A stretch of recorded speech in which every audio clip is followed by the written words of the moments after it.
La ville de Saint-Laurent, en France, était un lieu d'apparente tranquillité. Ses rues pavées et ses bâtiments en pierre racontaient des histoires d'un passé lointain, mais un air de mystère planait sur l'Intermarché local, qui se dressait comme un géant silencieux au centre-ville. Camille, jeune étudiante en histoire, passait ses après-midi comme caissière dans un supermarché, où les rayons étaient toujours pleins mais les visages des clients se faisaient de plus en plus rares. C'est lors d'une de ses nuits de travail, alors que le magasin s'apprêtait à fermer, que les rumeurs commencèrent à circuler. « Avez-vous entendu parler des disparitions ?» murmura une employée en organisant les boîtes de céréales. Camille releva la tête, le regard curieux. « Des disparitions ? Depuis quand ?» La jeune femme avait du mal à croire que quelque chose comme ça puisse arriver dans sa tranquille ville. « On dit que certains clients entraient ici la nuit et ne ressortaient jamais, » a répondu l'employé en fermant le couvercle de la boîte avec un clic retentissant. Personne ne sait ce qui leur est arrivé. L'agitation s'est propagée parmi les employés. Camille regarda Émile, le gérant du marché, qui était derrière le comptoir et comptait l'argent de la journée. Il avait toujours été une figure d'autorité, mais il semblait désormais distant, absorbé par des pensées que la jeune femme ne parvenait pas à déchiffrer. À mesure qu'elle approchait, l'air était rempli d'une tension palpable. « Émile, as-tu entendu parler des disparitions ?» demanda Camille en essayant de cacher l'inquiétude dans sa voix. Il hésita avant de répondre, les yeux fixés sur la pile de pièces. « Ce ne sont que des rumeurs, Camille. Il n'y a rien à craindre. Intermarché est un endroit sûr. » Sa voix était ferme, mais il y avait un léger tremblement qui ne passa pas inaperçu auprès de Camille. Mais et si c'était vrai? Et si quelqu'un disparaissait réellement? Insista-t-il, un malaise grandissant dans sa poitrine. Il faut se concentrer sur le travail, répond Émile en détournant le regard. Laissons la police gérer ces histoires. Nous ne pouvons pas laisser cela affecter notre travail ici. La façon dont il a abordé le sujet a laissé Camille plus intriguée que jamais. Avant de continuer, nous aimerions vous demander une faveur. Si vous appréciez cette vidéo et souhaitez voir plus de contenu comme celui-ci, n'oubliez pas de cliquer sur le bouton d'abonnement et d'activer la cloche. De cette façon, vous ne manquerez aucune mise à jour de notre part. Votre soutien nous aide à vous offrir le meilleur contenu possible. On continue. Cette nuit-là, en rangeant les étagères au fond de l'entrepôt, Camille remarque une porte verrouillée qu'elle n'avait jamais remarquée auparavant. Le silence dans les lieux était presque assourdissant, et quelque chose dans la porte semblait vibrer, une étrange énergie s'en dégageait. Poussée par la curiosité, elle s'approcha. La poignée de porte était froide au toucher et elle sentit une vague d'émotion parcourir son corps. « Camille, qu'est-ce que tu fais ?» Une voix interrompit ses pensées. C'était Émile, surgi de nulle part, comme une ombre. « Je regarde juste, répondit-elle, essayant de cacher le malaise qui l'envahissait. « Pourquoi cette porte est-elle verrouillée ? C'est juste une partie de l'entrepôt, un espace que nous n'utilisons pas. Ne vous inquiétez pas pour ça, dit-il, essayant d'apaiser la situation, mais l'urgence dans sa voix traduisait un mélange d'inquiétude et de peur. Camille fronça les sourcils, insatisfaite de la réponse évasive. Mais qu'est-ce qu'il y a dedans ? Est-ce vraiment juste un espace oublié ? Il inspira profondément, les yeux fixés sur la porte. Concentrons-nous sur ce qui compte. Nous avons des clients à servir. Ces mots sonnaient comme un avertissement, mais la détermination de Camille ne fit que croître. Quelque chose dans cet endroit l'attirait, et elle savait qu'elle ne pouvait pas ignorer le sentiment qu'il y avait plus dans ce magasin qu'il n'y paraissait. Le cœur battant et l'esprit plein de questions, Camille a quitté l'entrepôt, mais l'image de la porte verrouillée lui est restée en tête. Qu'est-ce qui y serait caché? Et pourquoi Émile semblait-il si désireux de la tenir à distance? À mesure que la nuit avançait, les ombres d'Intermarché semblaient danser autour de lui, lui murmurant des secrets prêts à être révélés.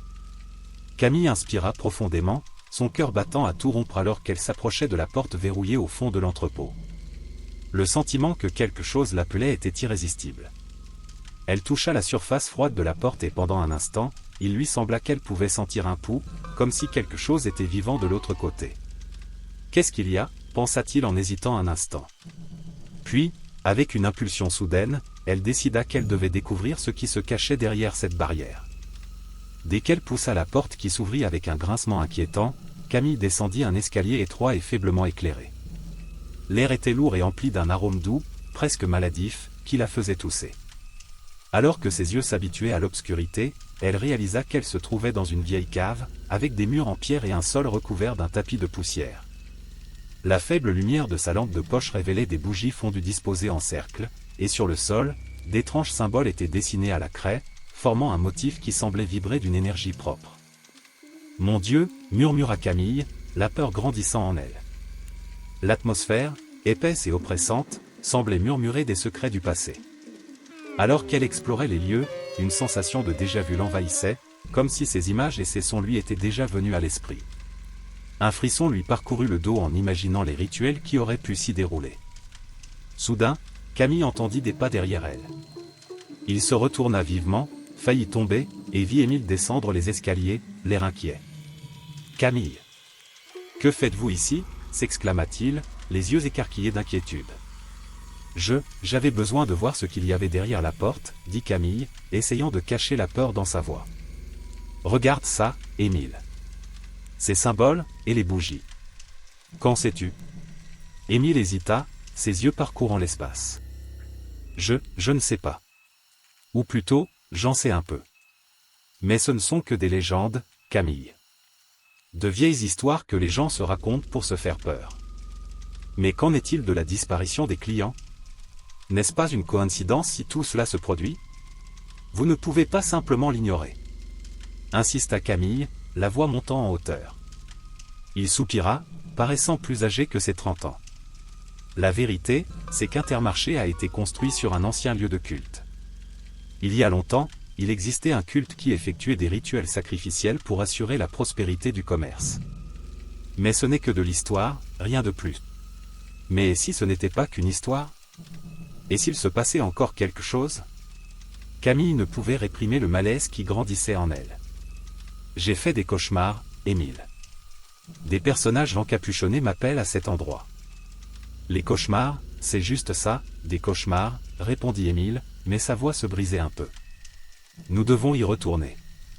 Nous ne pouvons pas rester ici. » Avant que Camille ait pu protester, Émile commença à monter les escaliers, mais quelque chose en elle l'empêchait de le suivre.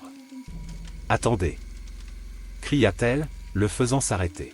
« Et si nous enquêtions ensemble ? Que s'est-il réellement passé ici ?» Il la regarda et Camille put voir le conflit dans son regard. « Camille, c'est dangereux. Vous ne devriez pas vous impliquer plus que vous ne l'êtes déjà. Je ne peux pas simplement ignorer ça. Des gens disparaissent et nous devons faire quelque chose. » La détermination de Camille était palpable, comme une flamme brûlante dans le noir. Émile soupira encore, son expression s'adoucissant un peu. « Droite. Mais nous devons être prudents. S'il y a vraiment quelque chose ici, nous ne pouvons pas nous laisser surprendre. » D'un signe de tête, Camille ressentit un mélange de soulagement et d'anxiété. « Merci, Émile. Nous devons découvrir la vérité. » Alors qu'ils montaient les escaliers, le poids de ce qu'ils avaient trouvé dans le sous-sol pesait sur eux comme une ombre. Camille ne pouvait s'empêcher de penser que le passé était sur le point de se transformer en quelque chose de bien plus sombre qu'il ne pouvait l'imaginer. Camille et Émile descendirent les escaliers qui menaient au sous-sol, un espace sombre et humide qui semblait respirer d'un poids de secrets non révélés. La faible lumière de la lampe de poche de Camille éclairait les murs de pierre, révélant des taches et des marques qui semblaient raconter des histoires des temps anciens. L'air était empli d'une douce odeur de moisi, comme si l'endroit contenait un paquet de souvenirs oubliés. « Es-tu sûr que nous devrions faire ça ?» demanda Émile, sa voix résonnant comme un murmure effrayant dans la pièce. Il hésita, ses yeux errant dans l'obscurité, comme s'il s'attendait à ce que quelque chose surgisse de l'ombre. « Il faut connaître la vérité, Émile. Les disparitions ne sont pas normales.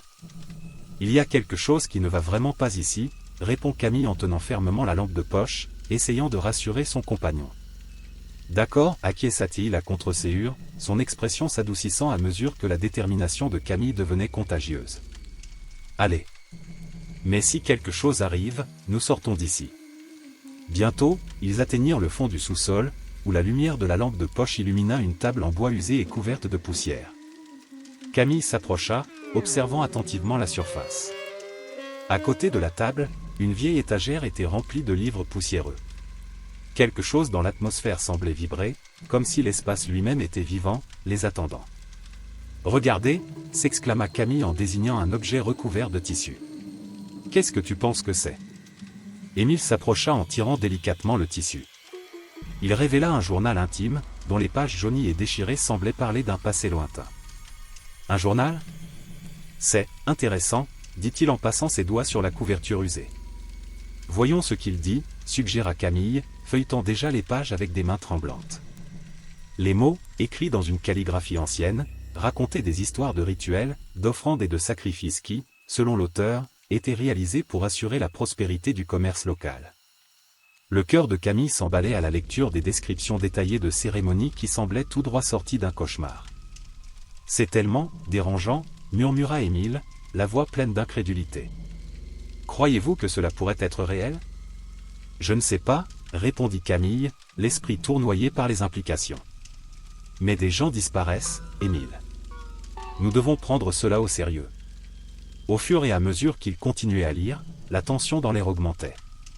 Les rapports sont devenus de plus en plus sinistres, décrivant des personnages cagoulés et des rituels impliquant des sacrifices humains. Camille sentit un frisson lui parcourir le dos, et le sentiment d'être observé grandissait à chaque page tournée. « Nous devrions sortir d'ici, » dit brusquement Émile, le malaise se reflétant dans son regard. « Ce n'est pas quelque chose dans lequel nous devrions nous impliquer. » Mais avant qu'ils aient pu bouger, une ombre rapide traversa la pièce, les faisant s'arrêter tous les deux sous le choc. Camille retenait son souffle, les yeux plongés dans l'obscurité. « Ça c'était quoi » murmura-t-elle, la voix tremblante. « Je ne sais pas, mais je n'aime pas ça, » répond Émile en regardant autour de lui, comme si l'obscurité elle-même était vivante. « Allez, nous devons y aller maintenant. » Ils se dirigèrent vers les escaliers, mais Camille hésita, sentant une force invisible la tirer en arrière. « Émile, j'ai besoin d'en savoir plus.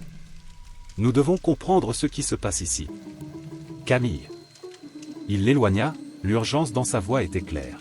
« Nous ne pouvons prendre aucun risque. Peu importe ce qui nous surveillait, ce n'était peut-être pas amical. » À contre-séhur, Camille accepta et ils commencèrent à gravir les marches, chaque marche résonnant du sentiment que quelque chose de terrible était sur le point de se produire. Lorsqu'ils atteignirent la porte, Émile l'ouvrit rapidement, mais avant qu'ils aient pu partir, Camille se retourna. L'ombre qui avait traversé le sous-sol semblait désormais plus définie, comme une présence qui les suivait. « Nous sommes surveillés », murmura-t-elle, un frisson lui parcourant le dos. Émile ferma la porte derrière eux, respirant lourdement et précipitamment. « Nous devons en parler à quelqu'un. Nous ne pouvons pas rester silencieux. » « Oui », acquiesça Camille, mais au fond, une voix murmurante dans son esprit se demandait s'ils seraient vraiment en sécurité en mettant en lumière les horreurs qu'ils avaient découvertes. Camille et Émile étaient assis sur un banc de parc près d'Intermarché, l'ambiance était lourde et emplie d'un silence troublant. Les paroles d'Émile résonnaient dans l'esprit de Camille, qui tentait de comprendre tout ce qu'ils avaient découvert au sous-sol. « Nous devons alerter la police », a-t-elle déclaré, brisant le silence. « Nous ne pouvons pas laisser les choses ainsi. Des gens disparaissent et personne ne semble s'en soucier. » Émile hésita, les yeux fixés sur le sol couvert de feuilles sèches. « Pensez-vous vraiment qu'ils nous croiront ? Il ne manque plus que 2 personnes, et le flic local semble plus intéressé par ses propres théories que par les nôtres. »« Il faut essayer », insista Camille, d'un ton déterminé. « Si nous ne faisons rien, qui le fera ? Nous devons lancer une alerte. Que peut-il arriver d'autre ? » C'était une nuit froide et la ville était plongée dans une obscurité dense alors que les deux se dirigeaient vers le poste de police, leurs ombres s'allongeant sous les lampadaires. Le commissariat, un vieux bâtiment aux murs vétustes, semblait plus sombre à cette heure de la nuit. Lorsqu'ils sont entrés, ils ont été accueillis par le policier, un homme d'âge moyen à l'expression sceptique, qui s'est présenté comme étant Pierre. « Bonne nuit. Que puis-je faire pour vous ?» a-t-il demandé, sans lever les yeux de son ordinateur. Camille inspira profondément et commença à expliquer la situation. « Nous travaillons à Intermarché et il se passe quelque chose de très grave. Les clients disparaissent et cela nous inquiète. Nous avons besoin de votre aide. » Pierre leva les yeux, mais l'expression de son visage était celle du dédain. « Des disparitions ? Cela ressemble à une légende urbaine. Écoutez, j'ai déjà entendu des histoires comme celle-ci. Que veux-tu que je fasse ? Envoyer une équipe pour enquêter sur un supermarché ? Mais ce n'est pas qu'un supermarché. » Émile est intervenu, la voix tremblante de frustration. « Il existe des archives, des histoires d'un ancien culte qui opérait dans cette ville. Les disparitions, elles pourraient y être pour quelque chose. Le policier eut un rire sec et sarcastique. Culte. C'est une bonne chose. Écoute, je comprends que tu aies peur, mais on ne peut pas chasser les fantômes. Si nous avons une plainte officielle, nous pouvons enquêter. Mais d'ici là, on ne peut rien faire. Découragés, Camille et Émile quittèrent le commissariat, la porte se refermant derrière eux avec un bruit sourd. Et maintenant, demanda Émile, le regard perdu dans l'obscurité de la rue. Nous ne pouvons pas abandonner. Nous avons besoin de plus de preuves. Camille réfléchit un instant. Peut-être devrions-nous parler aux clients qui vont encore au marché. Écoutez ce qu'ils ont à dire. Quelque chose pourrait nous conduire à un indice. D'accord, faisons ça, acquiesça Émile, la détermination commençant à briller dans ses yeux. Nous commencerons demain. Je suis sûr que certains d'entre eux ont entendu parler de ces histoires. Cette nuit-là, Camille n'a pas pu dormir. Des cauchemars l'assaillirent à nouveau, avec des silhouettes encapuchonnées dansant autour d'un autel macabre, des murmures résonnant à ses oreilles. Lorsque le soleil s'est enfin levé, elle s'est sentie épuisée mais déterminée. Le lendemain, ils ont commencé à interroger les clients qui visitaient le supermarché. Ils se sont assis à des tables de café et ont discuté avec des personnes disposées à partager leurs expériences. Beaucoup semblaient sceptiques, mais certains ont rapporté des histoires étranges. Une fois, je suis entré dans Intermarché la nuit et je jure avoir entendu des chuchotements venant du fond de l'entrepôt, raconte une femme âgée, la voix tremblante. Je pensais que j'imaginais juste des choses, mais il y avait quelque chose de différent cette nuit-là. Camille a tout noté dans un cahier qu'elle emportait avec elle. À chaque reportage, le lien avec le passé de la ville semblait se renforcer. « Et avez-vous entendu parler de la secte ?» demanda Camille à un jeune homme qui achetait du pain. « Avez-vous déjà entendu quelqu'un mentionner cela ?» Le jeune homme secoua la tête. « Juste des histoires de notre enfance. Personne n'y croit vraiment. Ce n'est qu'une rumeur. » Frustrés mais pas découragés, Camille et Émile décident de retourner à Intermarché ce soir-là. Camille sentit une force étrange la tirer à nouveau vers le sous-sol. « C'est comme si quelque chose m'appelait », dit-elle alors qu'ils traversaient le magasin vide. Lorsqu'ils entrèrent dans l'entrepôt, l'ambiance était différente. L'air était lourd, chargé d'une énergie palpable. Lorsqu'ils atteignirent la porte qui menait au sous-sol, Camille hésita. « Émile, tu es sûr qu'on devrait faire ça? Nous devons savoir ce qui se passe. »« Je suis avec toi, Camille, » répondit-il en lui tenant la main. D'un mouvement rapide, ils ouvrirent la porte et descendirent les escaliers, l'odeur de moisissure et d'humidité envahissant leurs narines. Au fond du sous-sol, le spectacle qui les attendait était glaçant. Un autel macabre, couvert de bougies fondues et d'étranges symboles, se dressait au centre de l'espace. Camille sentit sa peau ramper et une présence semblait les observer depuis l'ombre. « Regardez » murmura Émile en désignant une silhouette encapuchonnée qui se détachait dans l'obscurité, les yeux fixés sur eux. La tension était palpable et le sentiment que quelque chose de terrible allait se produire faisait battre le cœur de Camille. Camille a réussi à s'échapper du sous-sol, le cœur battant dans sa poitrine alors qu'elle montait l'escalier en colimaçon, l'image de la silhouette encapuchonnée lui était gravée dans l'esprit. La faible lumière de l'entrepôt semblait danser et chaque ombre semblait prendre vie, comme si le lieu lui-même s'y opposait. En arrivant à la porte de l'entrepôt, elle se retourna rapidement, craignant déjà ce qu'elle pourrait trouver. La silhouette était là, à quelques mètres, la capuche cachant le visage. Camille sentit un frisson lui parcourir le dos, mais le besoin d'affronter l'inconnu la fit avancer. À mesure qu'il s'approchait, la silhouette s'éloignait de l'obscurité, révélant un visage familier, Émile. Le choc la paralysa un instant. L'homme qu'elle croyait connaître, le gérant qui semblait toujours si préoccupé par le bien-être du marché, se tenait désormais devant elle, enveloppé de mystère et de terreur. « Émile ?» Camille parvint enfin à articuler, la voix tremblante. « Ce qui se passe ? Êtes-vous l'un d'entre eux ?» Il la regarda avec un regard profond, presque triste. « Camille, tu ne comprends pas. C'est plus grand que nous. Intermarché a besoin de sacrifices pour prospérer. Les disparitions, elles font partie d'un rituel. » « Rituel ? Êtes-vous sérieux ?» L'incrédulité et la peur se mêlaient dans sa voix. « Croyez-vous vraiment que cela aidera le magasin ? Il ne s'agit pas seulement du magasin, Camille. Il s'agit de la ville. La prospérité dont nous jouissons tous en dépend. Les anciens rituels, ils ont toujours fonctionné. Ce que vous avez vu dans le journal est la vérité. Camille avait l'impression que le sol s'ouvrait sous ses pieds. Tu ne peux pas être sérieux. Sacrifier des gens? C'est monstrueux. Je ne peux pas laisser ça continuer. Émile fit un pas en avant, l'intensité de son regard augmentant. Vous ne comprenez pas. Le dernier rituel est prévu ce soir. Si nous ne le faisons pas, tout ce que nous avons construit ici, tous les emplois, la sécurité de la communauté, tout cela pourrait s'effondrer. Les gens doivent croire que quelque chose de plus grand les protège. La colère et le désespoir s'emparent de Camille. Et combien de vies êtes-vous prêt à sacrifier pour maintenir ce mensonge? Ce n'est pas de la protection, Émile, c'est du meurtre. Il hésita, l'expression de son visage passant de la détermination au doute. Vous ne savez pas ce que vous dites. Je ne voulais pas que tu sois impliqué, mais maintenant tu en sais trop. Je ne peux pas te laisser partir. Camille recula, la peur se transformant en une détermination farouche. Si vous pensez que vous allez m'arrêter, vous vous trompez lourdement. Je vais te dénoncer et tout ça. Elle se tourna pour partir, mais la main d'Émile lui saisit le bras, la serrant fort. Camille, s'il te plaît. Pensez à ce que vous faites. La ville a besoin de moi. Vous ne pouvez pas jeter tout ça. Je ne garderai pas le silence. Je ne peux pas. Les gens doivent connaître la vérité. Elle s'éloigna de lui, son esprit cherchant à trouver une issue. Alors qu'il regardait autour de lui, son regard tomba sur le journal, laissé au-dessus d'une boîte dans un coin de l'entrepôt.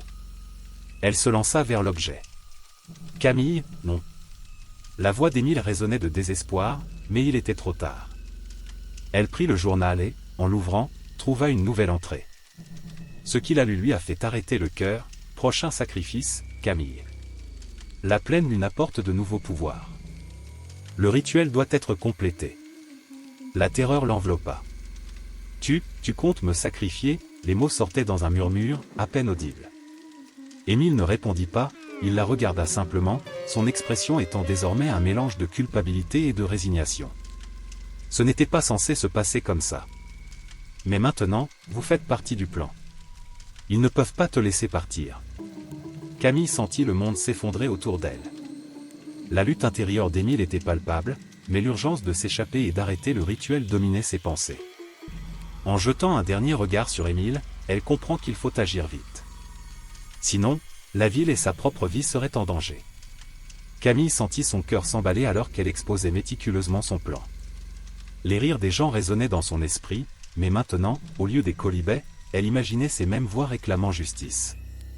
Le soleil a commencé à se coucher, rendant le ciel orange et rouge, reflétant la tension qui entourait Intermarché. Il faut que je rassemble tout le monde, pensa-t-elle, déterminée. Son téléphone portable en main, elle a commencé à envoyer des messages à des amis, des voisins et même des inconnus rencontrés au cours des dernières semaines. Je voulais que tout le monde sache la vérité, pour ne plus être victime des jeux macabres d'Émile. La petite place devant le supermarché se remplit peu à peu. Camille, nerveuse, observait la foule qui se formait. Parmi les visages familiers, il y avait aussi ceux qui avaient disparu, mais qui, heureusement, ont réussi à échapper au culte. Ils étaient là et cela lui a donné de la force. Camille. Ce qui se passe, a demandé Julien, un ami qui l'avait toujours soutenu. Son expression était inquiète. Tu as l'air pâle. Julien, j'ai quelque chose d'important à partager avec vous tous. Il s'agit d'Intermarché, et d'Émile, a-t-elle répondu, la voix ferme, mais les yeux trahissant un léger tremblement. La foule commença à murmurer et le son s'intensifia alors que Camille se préparait à parler. J'ai découvert qu'Intermarché n'est pas qu'un simple supermarché.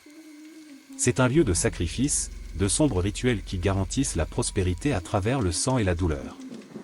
Émile est impliqué là-dedans. Un lourd silence s'abattit sur le groupe, suivi d'une vague d'indignation. Cela ne peut pas être vrai, a crié quelqu'un. J'en ai la preuve, répondit Camille en brandissant le vieux journal qu'elle a réussi à récupérer au sous-sol. Ce journal contient des récits de sacrifices qui ont eu lieu ici, à cet endroit même, et Émile suit la tradition. Il a prévu un autre rituel pour ce soir. La foule s'est agitée. Nous devons l'affronter, cria une femme, la voix pleine de détermination. Lorsque les portes de l'Intermarché s'ouvrirent, Émile apparut, son regard confus illuminé par la lumière du soir.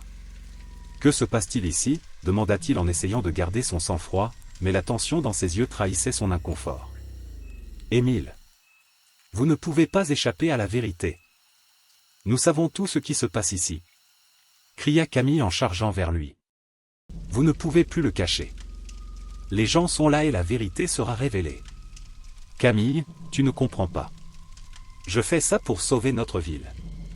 Des sacrifices sont nécessaires pour faire prospérer Intermarché, a tenté d'argumenter Émile, mais sa voix tremblait.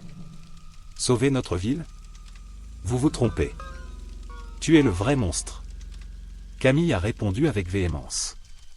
La foule commença à se rapprocher, entourant Émile. Il est temps de faire face aux conséquences de ce que vous avez fait. Les voix de la foule se sont élevées à l'unisson pour réclamer justice. Arrêtez-le. C'est lui qui est coupable. Émile, se rendant compte qu'il était encerclé, commença à s'éloigner lentement, mais la pression de la foule l'arrêta. « Vous ne savez pas ce que vous faites » a-t-il crié, le désespoir étant évident dans sa voix. C'est alors qu'apparaît la figure familière de Madame Lefebvre, la propriétaire des lieux. Son apparence sereine et sa posture imposante ont attiré l'attention de tous. « Qu'est-ce qui se passe ici, Émile » a-t-elle demandé avec un sourire qui n'atteignait pas ses yeux. Camille sentit un frisson lui parcourir le dos. « Vous saviez tout, n'est-ce pas? Vous êtes le véritable chef de la secte. » L'expression de Madame Lefebvre ne changea pas. « Oh, chère Camille, tu as toujours été si curieuse. » Mais la curiosité peut être dangereuse. Émile ne faisait que suivre la tradition que j'avais établie. Ce n'est pas lui le vrai problème ici. La foule était sous le choc.